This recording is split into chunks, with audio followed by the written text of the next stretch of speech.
जयंत पाटील सराईत दरोडेखोर, पुरावे ठेवत नाही अशी टीका पडळकरांनी केली आहे। सांगली जिल्हा बँकेच्या भ्रष्टाचारातील सर्वेसर्वा जयंत पाटीलच असा आरोपही पडळकरांनी केला आहे। एखाद्याची बालबुद्धी असते, भुंकणाऱ्यांना भुंकू द्यावं असं जयंत पाटील यांनी पलटवार केला आहे। हा एखादा सराईत दरोडेखोराला लाजवेल अशा पद्धतीचा हा दरोडेखोर आहे। एखादा दरोडे काय काय टोळ्या आहेत बघा, मध्य प्रदेशच्या तिकडच्या इकडे आपल्याला चोऱ्या करायला येतात आणि ते पुरावाच ठेवत नाही।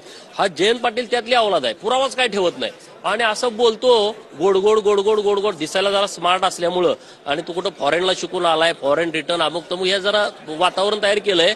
हा बोलताना ह्याच्या तोंडातनं साखर पडते का काय, कारखान्यानं पडते तशी, असा हा बोलतो, परंतु तसा तो नाहीये। या भ्रष्टाचाराचं मूळ हा जयंत पाटील आहे आणि त्यामुळे इकडं पाया पडत फिरतो अंधारात। ठीक आहे, त्याच्यावर मी काही बोलत नाही, त्याने मला काही फरक पडत नाही। सरकार मंत्र्यांकडे चौकशीची पण मागणी केली आहे, पटलावर हा सगळा विषय नाही, चौकशी होईल ना, करू दे ना चौकशीला।